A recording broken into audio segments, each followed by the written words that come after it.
Bonsoir, bonsoir les amis, comment vous allez? J'espère que vous allez bien, moi ça va très bien. On se retrouve ce soir pour un nouveau débrief. Avant de commencer la vidéo, si vous pouvez prendre 2 secondes pour liker, pour vous abonner si ce n'est pas encore fait, pour commenter, partager à vos amis autour de vous. Comme j'ai pu le dire dans une précédente vidéo, les amis, le football n'est pas mort. L'Espagne nous a prouvé ça encore ce soir. Lamine Yamal nous a prouvé ça encore ce soir, les amis. Le football n'est pas mort. Très belle prestation des deux équipes déjà. Très belle prestation des deux équipes. Ça allait un peu dans les deux sens. On a eu un match qui allait un peu dans tous les sens. C'est ce qu'on veut, c'est ce qu'on attend d'une compétition comme l'Euro. C'est ce qu'on attend d'une compétition qui regroupe autant de bons joueurs, autant de grands joueurs, autant de grands tacticiens aussi. Je me suis régalé, je me suis régalé. Plus en première période, pour être honnête, mais le match était plaisant, le match était plaisant, le match était très très plaisant à voir. Les amis, l'Espagne respire le football. L'Espagne respire le football. Depuis le premier match, ils ont donné le ton face à la Croatie. Personne ne les attendait dans cette compétition. J'ai pas vu un favori, j'ai pas vu quelqu'un mettre l'Espagne. Ils sont arrivés, ils ont claqué 3-0 à la Croatie. Depuis, ils ont tenu leur rang. Ils ont tenu leur rang face à toutes les équipes. Italie, Allemagne, ce soir France, ils ont corrigé tout le monde. Ce soit une victoire un peu plus possible ce soir face aux Français, mais c'est une victoire qui est méritée. C'est une victoire qui est méritée au vu de leur parcours, mais aussi pour la prestation qu'ils sortent ce soir. Ils ont su jouer avec leurs armes. Comme j'ai dit, ils ont encaissé le premier but, mais ils sont restés froids, calmes, balle au centre, ils ont repris comme si de rien n'était. Il leur a fallu 10, 12 minutes pour avoir cet éclair de génie de Yamin Lamal. Mais c'est ça, les amis. Les grands joueurs se dévoilent dans les grands moments. Son premier but dans un euro, le plus jeune joueur de l'histoire a marqué dans un euro. Mais quel but, les amis. Quel but. Quel but. Des fins de corps à la Messi. Pour mettre Rabiot dans le vent, par-ci, par-là, il vient, il tire, mais il tire même pas avec puissance. Le ballon est lifté, le ballon est fouetté au ras du poteau de Mike Peña. Mike ne va se jeter, mais il va jamais atteindre le ballon. Lamine Yamal, merci pour ce joyau. Merci. Merci Seigneur pour ce joyau que tu nous offres. Tu vas venir nous raviver la flamme qui est dans notre cœur. Franchement, il nous redonne le sourire, il nous redonne envie de regarder ce sport. Mais la maturité de ce gamin à 16 ans, dans ses prises de décision, dans ses choix, pas euphorique. Combien de bêtes de balle ce gamin a ce soir, je saurais vous dire. Mais on sent pas qu'il a 16 ans, c'est flagrant. Tu te promènes sur Twitter, tu vois partout 16 ans, 16 ans, 16 ans, mais c'est choquant d'avoir cette maturité à 16 ans. Moi, il me rappelle quand il avait 16 ans, il était un gamin. Mais quand tu le vois jouer, tu le vois dans ses prises de décision. Il a la capacité d'éliminer, la capacité d'éliminer qui il veut sur un terrain de foot. Mais ses accélérations sont choisies. Soit il choisit d'aller à gauche, à droite. C'est calculé, c'est millimétré. Même en début de match, ce ballon, ça, qui est devenu un peu sa spéciale, cette passe qu'il met sur la tête de Fabien Ruiz, qui malheureusement rate le coche. Mais ce gamin, il est précis, il est précieux. Il est, c'est juste un joyau. Si on veut faire une comparaison avec des Neymar plus jeunes, Neymar qui tentait 100 dribbles par match, même Neymar un peu plus vieux, Neymar à 28-30 ans, on le voyait, il essayait de tout faire pour le Brésil. Il driblait, il perdait beaucoup de ballons, même s'il faisait beaucoup de différence, mais ce gamin joue très proprement. Je sais pas si c'est le cas un peu à Barcelone, en équipe d'Espagne, qui lui donne cette maturité à cet âge, mais imaginez ce bonhomme-là dans 4 ans, à 20 ans.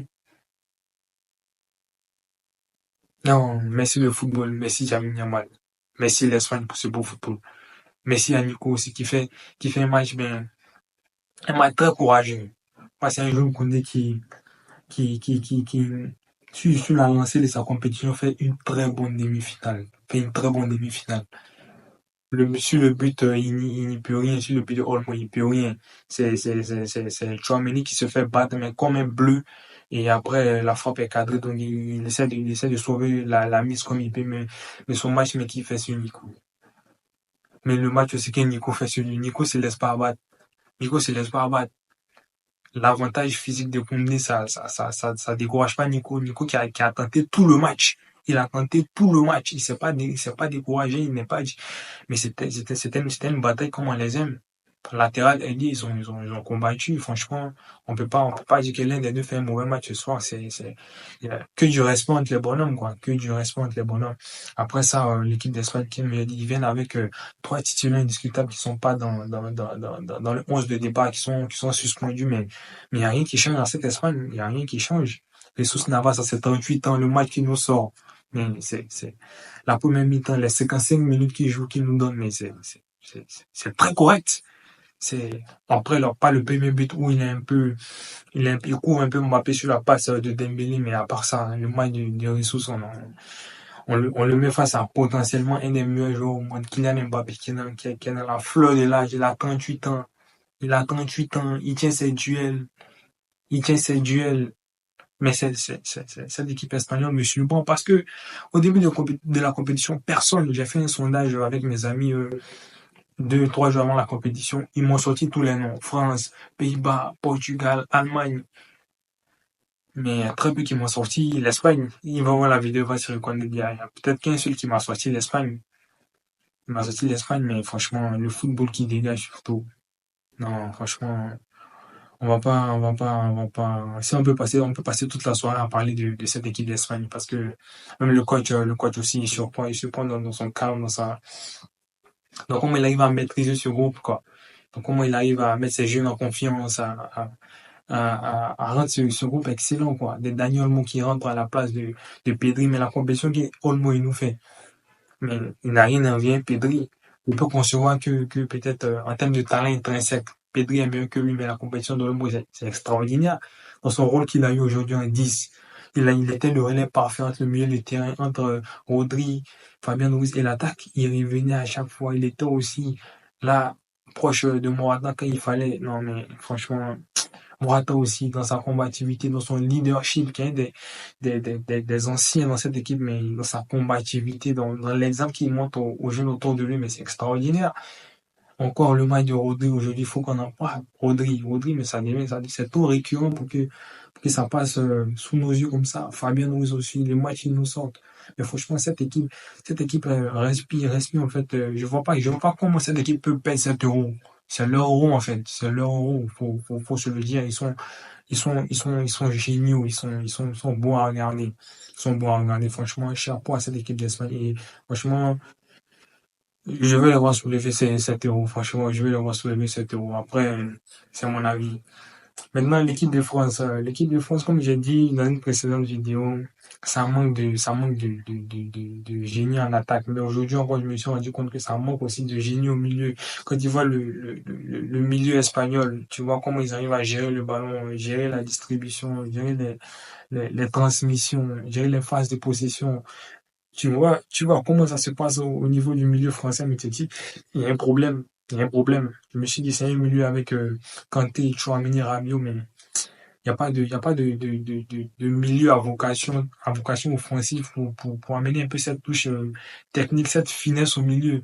C'est vrai, Kanté, il peut faire des courses avec le ballon, Rabiot aussi, mais comme j'ai dit, il manque cette douceur avec la balle, cette vista qu'ils peuvent avoir ces joueurs espagnols. Pour moi, c'est là qu'ils pêchent. Sinon, défensivement, ils ont des lignes très solides, mais il n'y avait pas ce relais-là entre l'attaque et le milieu. C'était des transitions rapides, 1, 2 passes directement vers Mbappé ou Dembélé.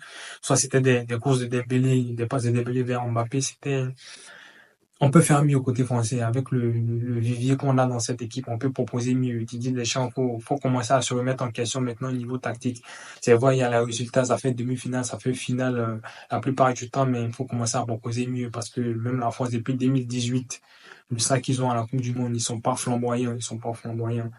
Vous allez me dire que ça donne des résultats, mais arrivé un moment, faut commencer à produire du bon football. Faut pas trop se reposer sur les individualités, sinon après, ça devient moche. Une compétition avec un seul but marqué dans le jeu, même si ça fait demi-finale, mais il faut se remettre en question. Parce que cette équipe est remplie de talent. C'est des joueurs qui savent jouer au foot. Donc, dans l'utilisation, faut essayer de faire un peu au niveau France. Ils ont été dans les standards aujourd'hui, hein, assez pauvres dans le jeu. Ils ont eu la chance de marquer rapidement. On s'est dit, bon, Mais bon, après, cette équipe d'Espagne était clairement supérieure, avec de meilleures dispositions dans le jeu, une meilleure assise. Franchement, même en deuxième mi-temps, les Espagnols qui viennent un peu plus bas, mais bon, même quand ils ont le ballon, ils le relâchent pas directement. Ils arrivent à avoir 4 minutes jusqu'à 5 minutes de possession un peu. Ça arrive à souffler un peu, à donner des courses un peu vers l'avant à Nico, à Lamine qui contribue aussi à cette conservation du ballon.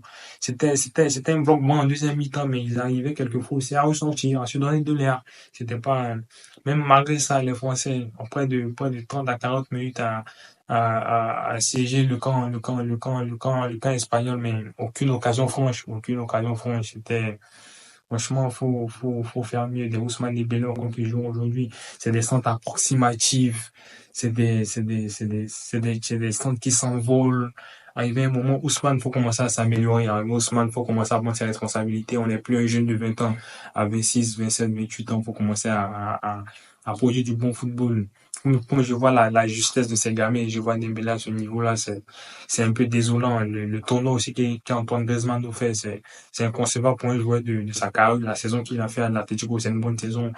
Donc peut-être aussi il y a des problèmes un peu en interne, la gestion du groupe de Deschamps qu'il a trouvé focalisé sur l'arbitrage au lieu de se focaliser sur son groupe, sur les consignes qu'il donne à ses joueurs. Mais bon, il était omnibulé par les coups de sifflet, il a perdu beaucoup d'énergie dans ça. Donc ça prouve peut-être aussi un coach qui est en fin de cycle, qui a une équipe des joueurs qui ont besoin de voir autre chose en termes de système, qui ont besoin d'avoir un autre tacticien, peut-être des gens aussi qui s'essoufflent, qui est fatigué. Donc, avoir comment cette équipe va rebondir. Ils ont des talents, ils vont toujours avoir des talents. La France, c'est un réservoir énorme de talents. Comme j'ai dit, il faut revenir avec de meilleures intentions, il faut revenir avec l'envie surtout de jouer au ballon. L'envie de jouer au ballon, c'est surtout ça. Bon, on va assister à une finale, à une bonne finale. L'Espagne qui est qualifiée pour la finale. On sait qu'on aura du football. Ils nous ont privé un peu d'une finale France-Angleterre parce que nous, les amateurs de football, on voulait pas trop voir ça sans mentir, sans mentir. On voulait pas trop se taper une France-Angleterre. Mais bon, c'est le football et en tout cas, merci à ces gamins, merci pour ce spectacle. Donc, je vous dis à demain dans une nouvelle vidéo pour débriefer le match Angleterre-Pays-Bas.